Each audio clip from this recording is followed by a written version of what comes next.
Hello friends, मेरा नाम doctor Nisarga है। I am a consultant gastroenterologist seeds hospital में सूरत मजूरा गेट। आज हम बात करेंगे जो एक बहुत ही कॉमन प्रॉब्लम है एसिडिटी का, उसके रिगार्डिंग बात करेंगे। अब सबसे पहले तो हम ये जानते हैं कि एसिडिटी क्यों होता है और उसके क्या क्या प्रकार हैं। तो एसिडिटी बेसिकली हम लेमन लैंग्वेज में 3 प्रकार के डिवाइड कर सकते हैं। एक जो हम लोग बोलते हैं हाइपर एसिडिटी। एसिड ऐसा है कि जो सबके पेट में होता ही है, किसी के पेट में ज़्यादा होता है, किसी के पेट में कम होता है।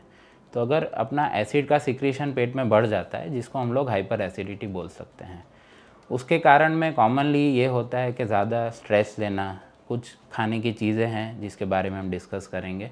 एक बैक्टीरिया होता है जिसको हम लोग एच पाइलोरी बैक्टीरिया बोलते हैं। कोई जैसे बैड हैबिट्स हो, जैसे smoking, alcohol, these are also the common causes. बहुत सारी ऐसी दवाइयाँ हैं जैसे स्टेरॉइड्स, पेन किलर्स, एंटीबायोटिक्स, कुछ आयुर्वेदिक मेडिसिन्स हैं, ये सब से भी हाइपर एसिडिटी हो सकती है। Stress is also very important factor. मतलब आज का ज़माना ऐसा है कि एवरीबडी इज़ डूइंग, मतलब ज़्यादा स्ट्रेस में रहते हैं because of the job, career, family, exams. बच्चों में भी एसिडिटी अब काफ़ी ज़्यादा पाते हैं। Stress is, according to my practice, around 20% cases is because of stress. दूसरा एक एसिडिटी का प्रकार होता है जिसको हम लोग रिफ्लक्स बोलते हैं। अब रिफ्लक्स में ऐसा है कि पेट में एसिड का लेवल जो है वो नॉर्मल है, बट एसिड ऊपर आता है। So that is basically known as GERD, gastroesophageal reflux disease. This is also very common type of acidity. और उसमें अपना जो फूड पाइप और स्टमक का एक वाल्व होता है वो थोड़ा ढीला हो जाता है, और जिसके कारण ऊपर एसिड आता है। The third kind of acidity is known as functional dyspepsia. Functional dyspepsia मतलब ना वाल ढीला है, ना एसिड की क्वांटिटी ज़्यादा है, पेट में कोई अल्सर वगैरह भी नहीं है, but still the patient feels कि उनको एसिडिटी है। सो एक्चुअली ये साइकोलॉजिकल सिम्टम्स नहीं है, बट कुछ लोगों की सेंसिटिविटी ज़्यादा होती है। मतलब एसिड कम होने के बावजूद भी they are more sensitive towards the acid. तो this is known as functional dyspepsia.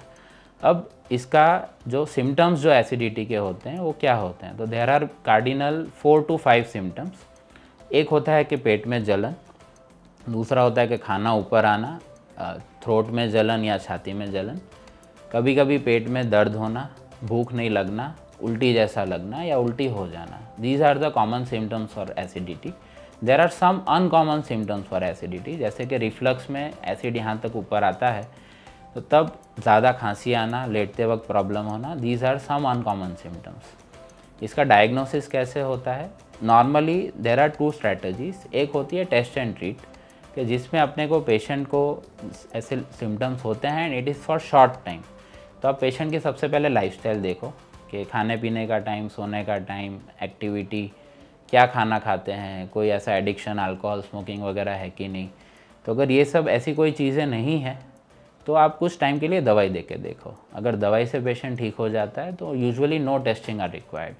If there are some alarm symptoms मतलब कि जो चिंताजनक लक्षण होते हैं, जैसे वज़न कम होना, खून कम होना, पेशेंट को ऊपर से बहुत बार वॉमिटिंग होना, खाना नहीं खा पाना, तो फिर हम कुछ ब्लड टेस्ट, ज़रूरत लगे तो अल्ट्रासाउंड, और जो लास्ट टेस्ट होता है जिसको हम लोग एंडोस्कोपी बोलते हैं। तो एंडोस्कोपी में हम लोग अंदर का स्ट्रक्चर, अल्सर्स वगैरह बहुत सारी चीज़ें, अंदर से बायोप्सी ले सकते हैं।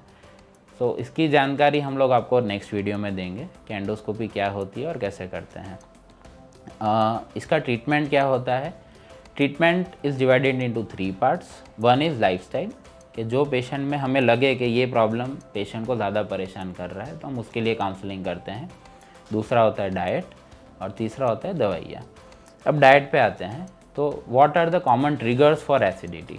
सो स्पाइसी फूड, मतलब जैसे तीखा खाना, मसाले वाला खाना। ऑयली फूड जैसे तेल, घी, बटर, चीज़, पनीर ज़्यादा क्वांटिटी में अगर कंज्यूम करते हैं और रेगुलरली कंज्यूम करते हैं, वो भी एक हो सकता है। Ice cream is one of the very common triggers. हम लोग को ऐसा लगता है कि आइसक्रीम खाने से एसिडिटी कम होती है। It is not true. अगर रिफ्लक्स वाला प्रॉब्लम होगा, मतलब अगर वाल ढीला है, तो एक्चुअली आइसक्रीम से there will be only temporary relief, कि आपको 1-2 घंटा अच्छा लगेगा, but ice cream actually triggers acidity. मतलब कोई भी चिकनी चीज़ है जैसे कि चॉकलेट, आइसक्रीम, वो सब ट्रिगर कर सकती है एसिडिटी को। ज़्यादा मिर्च मसाला, फिर अदरक लहसुन प्याज, ये सारी चीज़ें एसिडिटी को ट्रिगर कर सकती है। उसके सामने there are some food items के जो एसिडिटी कम करती है, जैसे पुदीना है, धनिया है, very small quantities of lemon. कितने लोग को ऐसा लगता है खट्टा खाने से एसिडिटी होती है, but small quantities of lemon can reduce your acidity.